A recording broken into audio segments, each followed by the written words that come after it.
Hi, how are you? I'm doing a couple of things. I've been just there whistling, just in case you wonder what I do while I'm waiting for it all to start. Because all the bits are done and everything's ready, and I'm just waiting for the time to tick by and wait for us to get to bang on 7 o'clock. Good evening, and welcome to another episode of Shelf Analysis, episode 25, quarter of a century. I know. Back when I started doing this at the beginning, and I thought, sure, it'll be 3 or 4 weeks. We'll all be locked down for 3 or 4 weeks. I'll do a few of these. It'll be great. It'll keep us all occupied while we're no.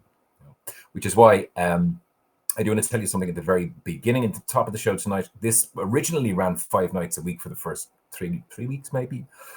Don't know if you remember that. Which I then ramped down to about 3. Starting this week on the show, we'll do 2 nights this week. So it is Monday and Thursday this week. You know it's Monday because you're here already. Stating the obvious. Hey, it's been a long week already. Next week, it's going to be Tuesday and Thursday. And then starting the following week after that, which is the beginning of the month of June, we will have 1 episode of Shelf Analysis a week going out on a Wednesday. It is for a couple of reasons, one of which is, as you can see, I'm a shade of my shell of my former self. And it's because there's about maybe 6-7 other things that I've all been doing over the last little while. And I've now reached that point where I just need to keel over and get into the fetal position for a little while and just rock myself whilst having my thumb in my mouth. I won't do it on this particular show. You won't get to see it happening. But I could do with doing slightly less of this. And I do want to keep it going so much because this really is genuinely one of the most enjoyable things about my job. And I say my job, this is a hobby. So it's the most enjoyable hobby I have. We will continue doing it, as I said, 2 this week, 2 next week, and then we start 1 a week starting at the beginning of June, and it will just run once a week from there on in. A couple of things I want to tell you about before I do that. I almost forgot. If you saw me on the Today Show today with Dottie and Maura, we were talking books, myself and Sinead Moriarty. I forgot. They don't give you a lot of time. And at one point, I wanted to demonstrate my T-shirt, primarily because if you have kids and you want to know that you've won, as a parent, have your kids grow up, have them turn 22 and earn their own money, and then buy you a present for your birthday. Arrived a little bit late, but there's a lot of things arriving late in the post at the moment. And it was this. I don't do this very often, but I'm going to do this. This is what my son bought me for my birthday. It is the official, unofficial, "You're fond of me lobster, ain't ye?" T-shirt. Now, if you've seen The Lighthouse, the movie, that means something to you. If you haven't, just let it wash over. It's all good. It's the Butcher Billy is the guy who makes these. Look him up on Instagram, the Butcher Billy. He makes incredible things like posters and this and T-shirts and actually face masks as well. And a whole bunch of other things. Well worth your time. Thank you, Ben, for that. Now, stuff I need to get on to tonight before we get into our guest, and you're definitely going to want to chat to our guest tonight. This is what Karina's up to. Karina's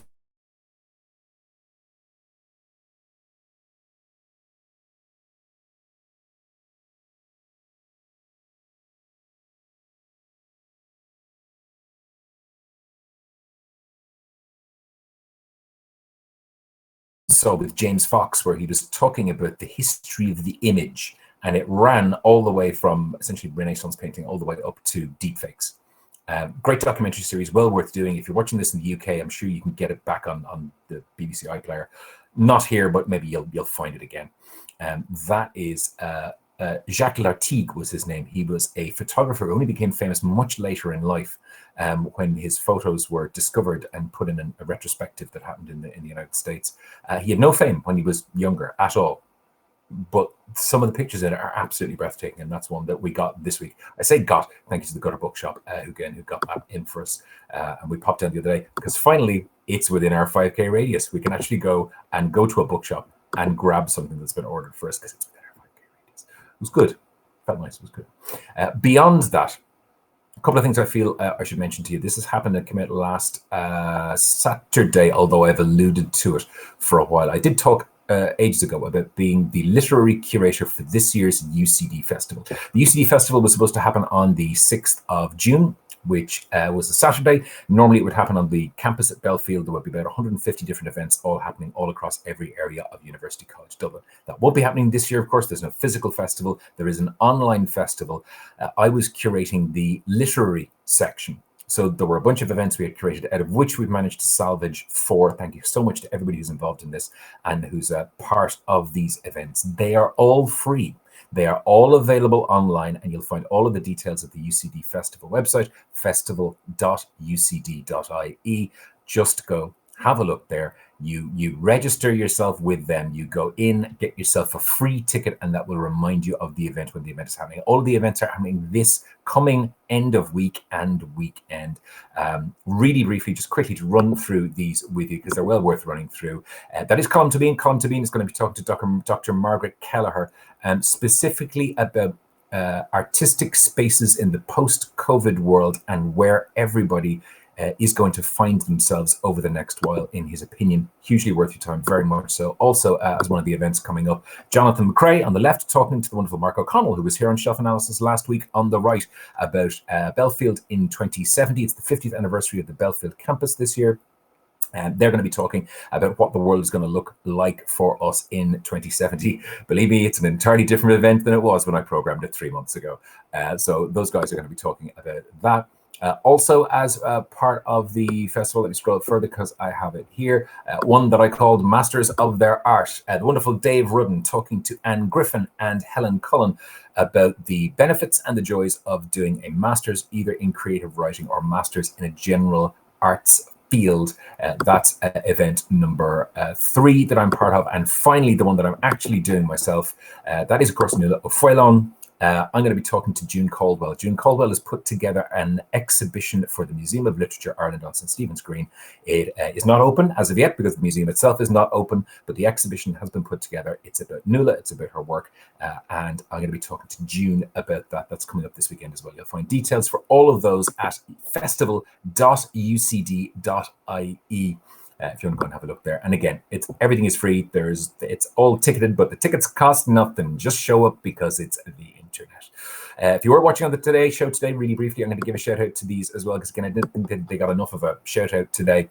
These are the 8 books that Sinead Moriarty and I have chosen for the Eason's must reads for summer of 2020. Hashtag brand ambassador. I have to keep saying that every time I do it.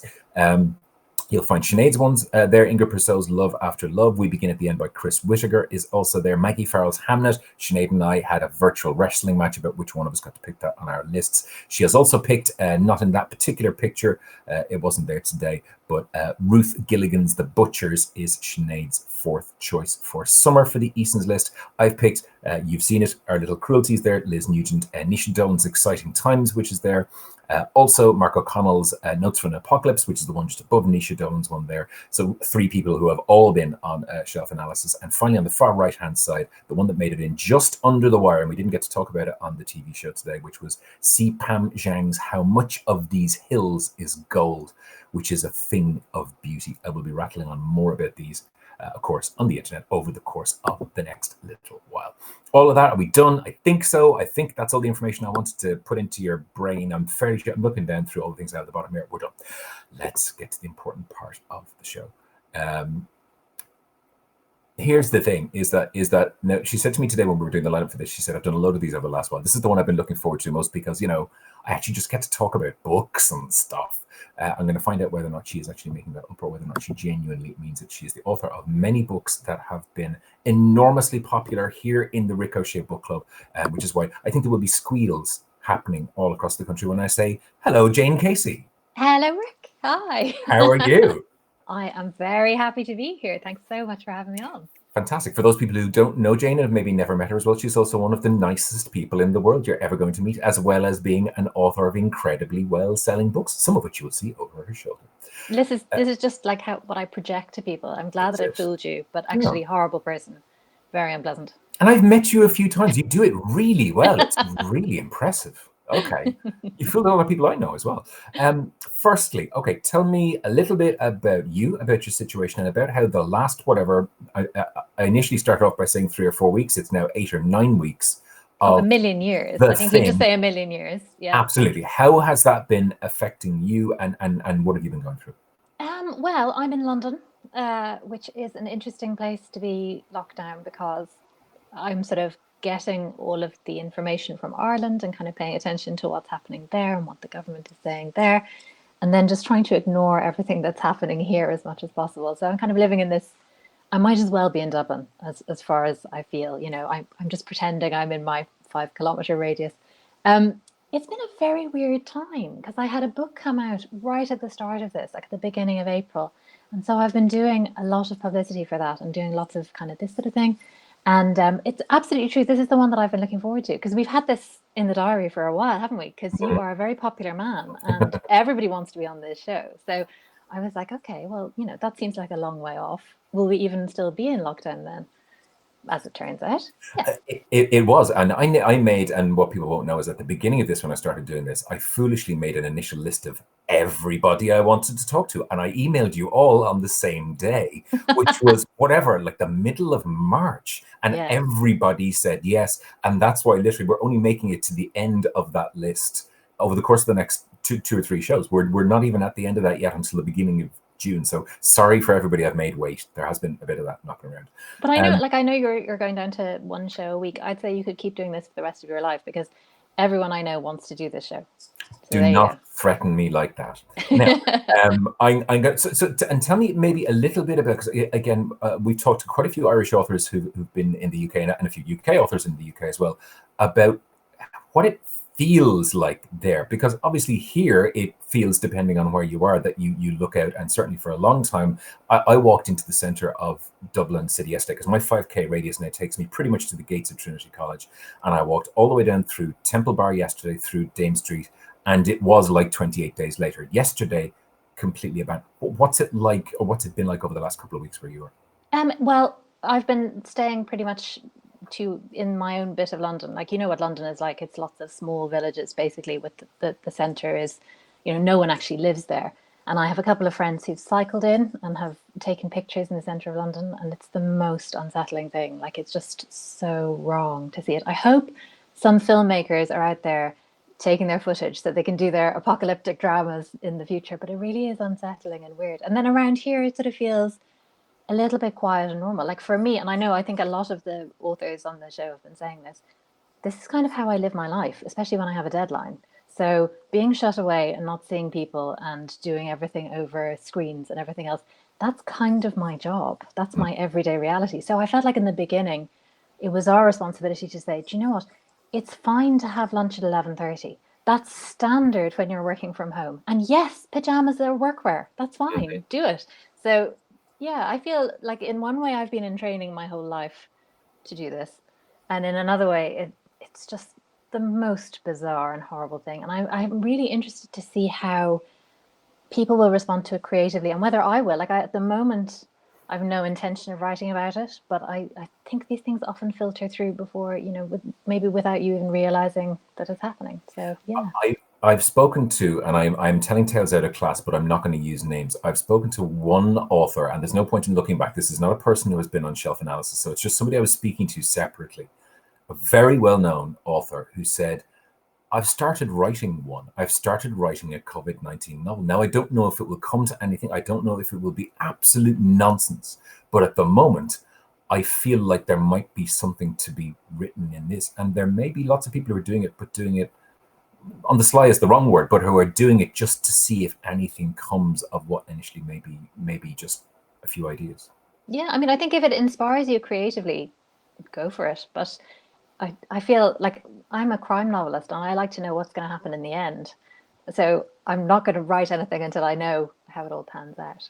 Literally, as a crime novelist, all you can do right now is write a locked room mystery, because that's the only thing that's going. You can't go any further than that. I want you to talk about the book before we get on to everything else. I know you said to me earlier you're sick and tired of talking about the book, but that's nonsense. Tell me a little bit about the coming place for those people who haven't gotten their hands on it yet. Okay, well, it came out at the beginning of April. It is the ninth in the Maeve Kerrigan series. You can start with this one. I always say it because I think people get intimidated at the thought of reading 8 books before they read this one, but you genuinely can start with this one.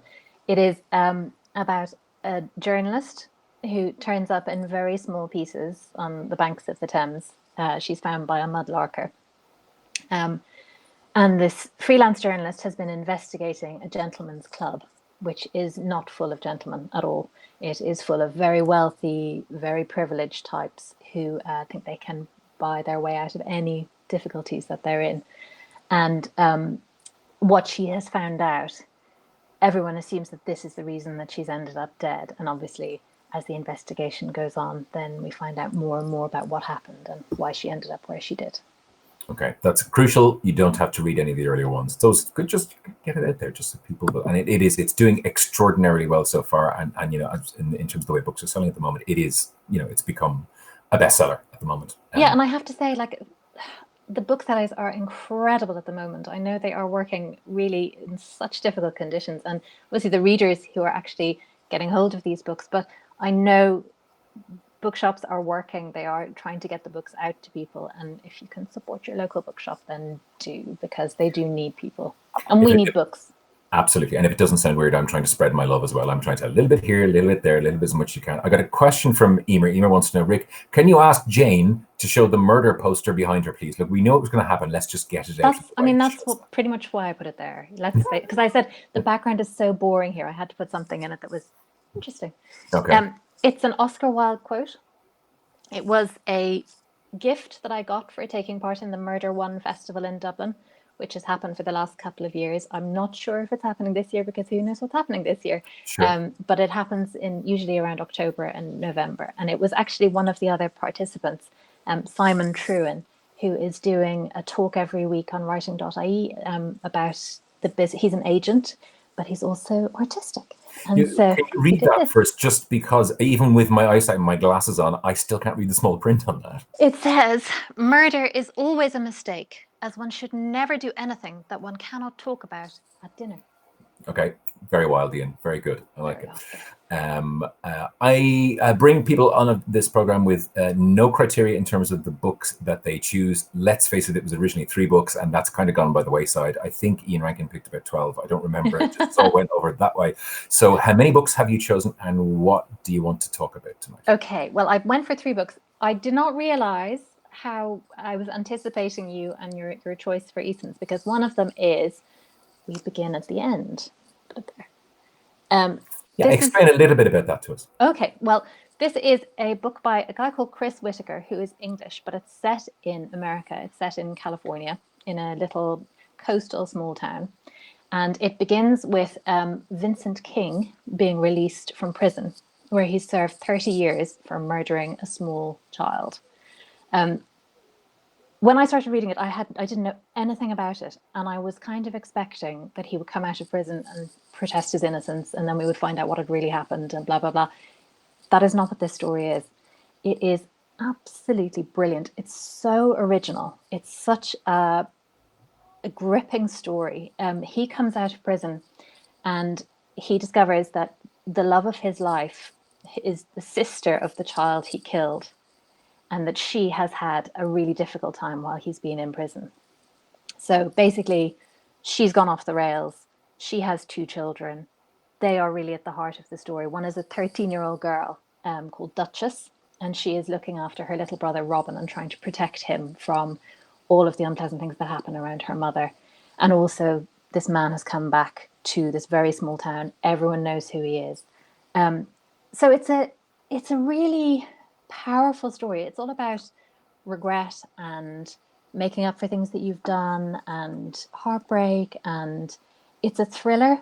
It's completely gripping. I read it and I was reading each chapter and getting to the end and going, I have to know what happens next. It is one of those books, and that, like, because I read a lot of crime, it takes a huge amount to make me get really excited. And this is one of those books.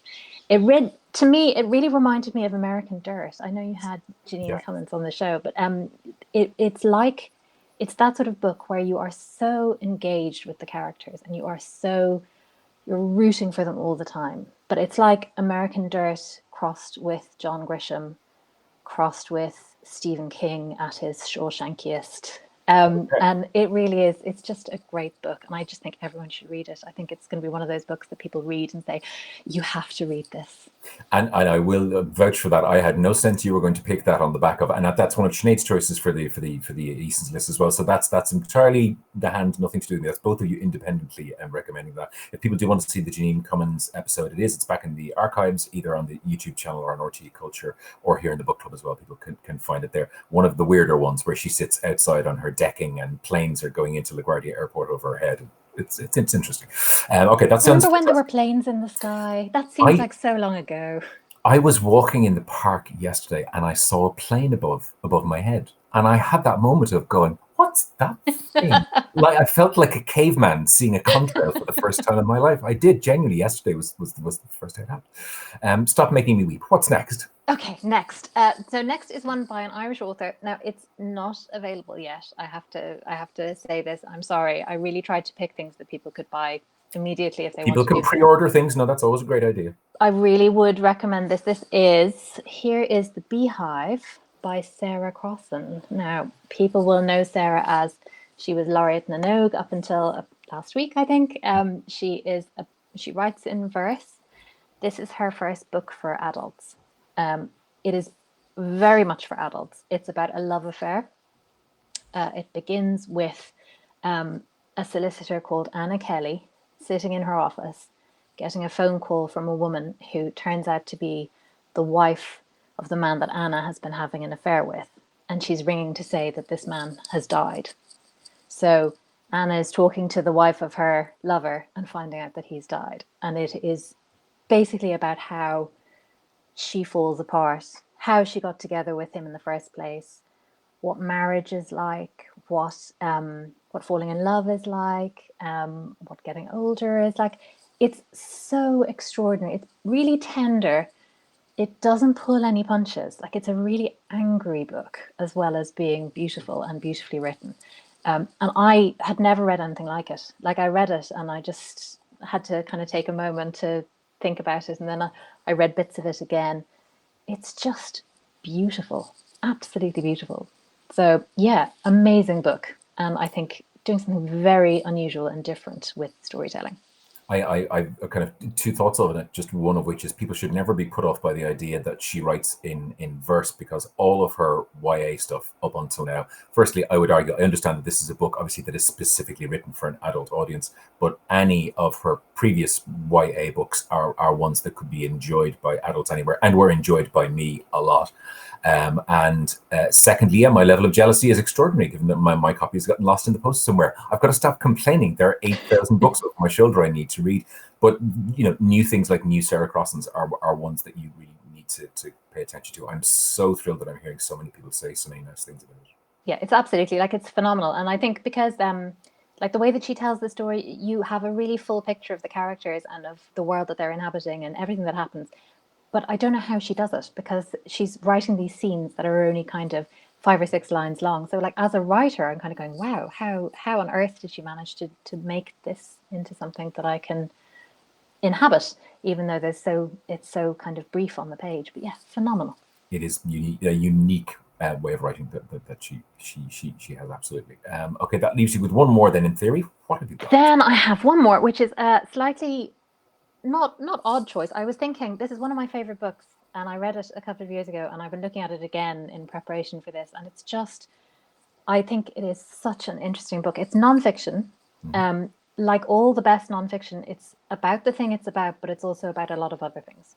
So it's called The Vanishing Man, and it's about Velázquez, who is a painter that I didn't know very much about. Turns out nobody knows very much about him. I think they know a lot about what he painted, but they don't know a lot about his life. So he was painting in mid-17th century Spain and all across Europe. And fundamentally, he is like the Shakespeare of the painting world. Like, what he did at the time was what no one else was doing. And people are still kind of learning from his way of painting. And this book begins with Laura Cumming going to Spain after her father has died and walking through the art gallery in Madrid and seeing one of his paintings, which is a massive painting called Las Meninas, which is a painting of servants in the royal court, and just being overwhelmed by it and thinking, like, this is a painting about a moment in time that has passed. All these people are dead. Obviously, death was on her mind. And just she writes about how when you look at the painting, they come to life for you. But it's the act of looking at the painting that brings them back to life. Now, I don't know about you. Like, I love going to art galleries. I'm really missing art in lockdown. That's just one of the things that. Yeah. I have stood in front of that painting in that very gallery, and when I knew you were going to bring that book out, I was paying attention to you, and the other part of me was away in Madrid. It's one of the things that I miss the most about this. I'm with you on that. Yeah. I think there's one Velázquez painting in Ireland. I might be wrong. I'm very willing to be corrected. I think there's one in the National Gallery, which is I think it's called Supper at Emmaus, and it's the servant sort of in a room, and you can see through a window behind her. You can see them having their dinner, and she's sort of, the focus is on her instead of on them, and it's the most amazing painting. And then I went to see, after I read this, I kind of wanted to see the paintings myself and to kind of look them in the eye, because he did these incredible portraits that really see more than maybe the sitter wanted them to. And a lot of them are in the Duke of Wellington's collection in his house, because when he stopped Napoleon Bonaparte, he ended up, a lot of the paintings had been looted and they were given to him, and he didn't want them. He tried to give them back to people in, to all the different countries that they had been looted from. And they were like, no, we're so grateful to you. Please take them. And he was like, I have nowhere to put them. What do you want me to do with this stuff?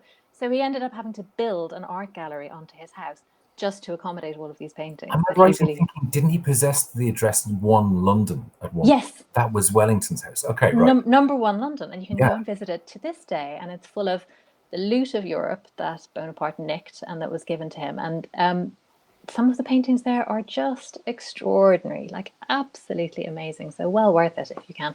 But if we can't travel to art galleries, reading about art is a very good way to go. And it's the most beautiful book. It really just takes you on a journey. And also, it is also a kind of a thriller, because there was a Victorian bookseller who became obsessed with Velázquez and thought he had found a missing Velázquez painting. And if he had found it, if he could prove that it was Velázquez, then it was worth millions. But if it wasn't, then it was worth nothing. So there's this whole kind of subplot about what happened with him and how he, the rise and fall of this man who thought that he had found his fortune, or maybe not. That sounds amazing. I'm thinking of, there are a couple of really good virtual tours of galleries out there. People want to look them up, because if you're really missing that thing about physically being either in a museum or in a gallery, and actually BBC4 did a really good series very recently on museums in quarantine. They did one with the Andy Warhol exhibition that was on in Tate Modern, the one that was only open for a few days before it had to close. And so the only people who've ever really seen the exhibition are people who were watching the television program about Andy Warhol, which made it a very Andy Warhol thing to have happen. So again, if people get a chance to see that, or if they re-show it on BBC4, or if people are watching in the UK, I'm sure it's on their player. I have a couple of questions just before we go. Francis says, just finished The Cutting Place, really enjoyed it. I'm going to read it as this question comes. Are Maeve and Josh ever getting their act together? I mean, yeah, this question comes up from time to time. If it happened, it would have to happen at the right time. That's all I can say. You can't rush these things. I mean, it ruined Sam and Rebecca in Cheers. It ruined Ross and Rachel. Yeah, just stringing it out for as long as you can is lucrative, is all I'm saying. But then I think you have to be fair to the readers as well. So they're not at that stage yet. So who knows what will happen in the future? No. Being a question hog here, just wondering, when Jane writes difficult scenes, do they stay with her off the page, or do they stay on the page? I find there's a very big subplot in The Cutting Place that is about domestic violence, and it is really, really raw and vivid, and it was really hard to write. But what was hard was thinking about it in advance, and actually writing it was almost a relief just to put it on the page. And then once I had done that, then I could leave it behind. But it was in my head for maybe a year beforehand. So that was a little bit difficult. The time is pretty much up, and it's almost time to say goodbye, which seems weird given that we've been building up to this for so long. Genuinely, since the day I sent that email to you initially. It didn't disappoint me. And it didn't mean it's been great. This has been one of my favorites that I've done, and I'm not saying that like Bruce Forsyth on The Price is Right or on Play Your Cards Right. I'm not. You have been one of my favorite. Oh, Rick, you're so sweet. Listen, stay safe, and thanks a million for coming on the show tonight. Thanks for making the time to come on. Thank you very much for having me. Thanks. Jane Casey, there she goes, bye-bye, waving off in another little window. We're done for tonight. And there will be an episode on Thursday here of Shelf Analysis. Thursday's episode is super as well. You're really going to want to be here for Thursday's one. You can catch every episode live as it happens in the Ricochet Book Club. If you're not watching this in the Ricochet Book Club, if you're watching this on the YouTube channel or on RTE Culture, you can just find us by looking up the Ricochet Book Club in Facebook. That's where the events happen live. So there's one live this coming Thursday, and we'll have live ones for you next week, Tuesday and Thursday as well, which you are not going to want to miss. I'm just saying, if I were you, I'd stick them in your little electronic diary. Okay, you done? I'll see you on RTE Gold every morning this week from 10 o'clock as well, and back here on Thursday evening on Shelf Analysis from 7. See you then.